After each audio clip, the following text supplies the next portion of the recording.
Perhaps it's a NBA 2K18 kind of day. Could be. Let's see. There it is. Now, a fair piece of time has passed since we last talked about NBA 2K League, and a lot has gone down on the hardwood. Now, the weekend of June 15th wrapped up the 5th week of regular season. June 15th was a while ago play. But before we get into that, let's briefly talk about the mid-season tournament, The Turn. Now, after falling just shy of winning the tip-off tournament to open the season, Blazers Gaming has been putting in work, and it shows. Last time we talked about the team, they had nearly given up what would have been an easy win. And after we said they need to show up to play every game, because of course you need to show up to play every game, 90% they of did. everything is showing up. Oh, that's true. Now, Blazers went berserk and won every game by double digits, taking home a piece of the 2K League banner and $75,000 to split between them. Mara, I'm not going to say, Mama, there goes that man. Mama, there goes that man. I did say it. Now, the final game of the tournament between Blazers Gaming and Celtics Crossover Gaming cemented the Blazers' spot at the top of the league. Blazers won by a staggering 14 points. That's 92-78 if you're keeping track at home. After monumental performances by their top 3 players. Mama, I'm that man. Dat boy shots and one wild walnut. That last name is the best one, I think. You know what? I think it is. And that is saying something. Now, the 3 of them put up more points and boards than the entire Celtics roster combined, with a total of 86 points, 28 rebounds between them. Incredible, actually. Now, this game was indicative of where the 2K League meta is currently sitting. Now, the go-to strategy is currently 1 pure rim protector to go hard in the paint. I hate you for that. And 3 sharpshooter archetypes to keep defense on their toes beyond the arc. Long story short, you spread the court. One more again. One more again. Ah. Now, this is what led to Blazers Gaming's high-scoring victories. Okay, so week 5 started off with Blazers burning Heat Check Gaming. Is it Heat Check Gaming? Heat check. Heat check. You know what a heat check is? No. You make 1 or 2 and you take a heat check. You just pull, you cast. You take another shot from where cast. Like cast your line. Sure, sure. So heat check is like you make 2 or 3 shots in a row and then you have a green light to put one up from wherever. It's the heat check. See how hot you are. Oh. See what I mean? I get it. Steph Curry uses that one on the reg. Yeah. I guess. Okay, on the reg.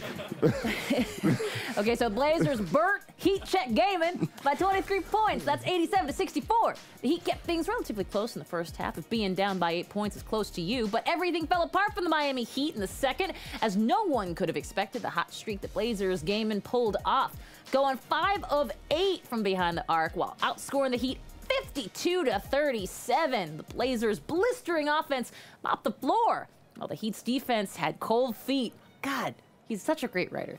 Blazers' top 3 added a 4th phenom to the list of players hitting double figures in points, with Lavis Phenom putting up 20 points on the day. At week's end, Blazers are still, they're undefeated at the top of the leaderboards, and looks like they intend on keeping it that way with a 6-game winning streak. I'm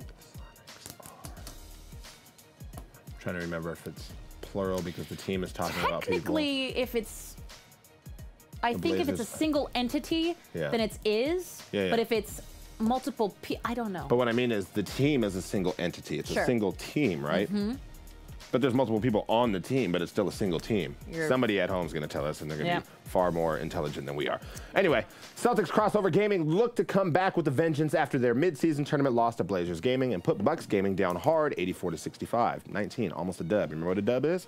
20. Yeah, there we go. Now, the game was off to a bit of a sleepy start, with the Celtics only up by 4 at the end of the first quarter. That's just good basketball. And extending that lead to 7 at the end of the first half. Now, they traded buckets shot for shot throughout the third, but the fourth is when things turned on Bambi. I mean, Bucks Gaming. You know what? See, the best thing that we could possibly do is get in and read these scripts beforehand, and I go like this. No, no, no. Now, the Celtics went on a 26-12 run in the fourth quarter to end the game and sent the Bucks home with their tails between their legs. Do Bucks really have tails like that? I don't know. Now we need more They do, but I don't think they could get them between their legs. Not with that attitude. Issue. Now, 4 players on the Celtics Crossover Gaming hit double digits in points, and with double doubles from, that's got to be Fab and Arsenal. It can't be OFAB, because usually you don't say that first letter, right?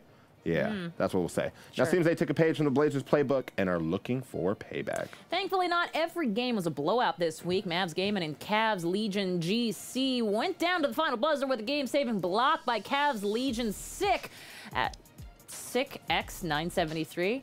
Boy, that seems really difficult for casters to say. At any rate, to win by 1, 67-66. The game was a back-and-forth slugfest from start to finish. Each team had 2 players with 20-plus point games. God of 2K, appropriately named, and Savage from Cavs Legion, and from the Mavs Dimes, and Huzzah UK 2K. While each team had their fair share of high scores, Dimes and Savage gave up the ball far too often with 8 and 7 turnovers respectively. Ugh. If either one of them had commanded more control over the ball, this could have been a very different game. All right, so you know what you say if you steal the ball from somebody? Cookies. And it's gonna make no sense. It's like but this? it's like, no, I took your cookies. Like, oh, that's funny. Took your cookies. When I was in middle school and I was on a super cool team, my coach used to say, when you're making a free throw shot, you have to like reach into the cookie jar. Oh, that's true. It makes you extend. Anyway, with the close of week 5, the top team. Do you see that? Yep. With the close of week 5, the top team is still Blazers Gaming, followed by Pistons GT and Jazz Gaming. Week 8 starts tomorrow with Pistons GT. Yes. No. Going up against Kings Guard Gaming.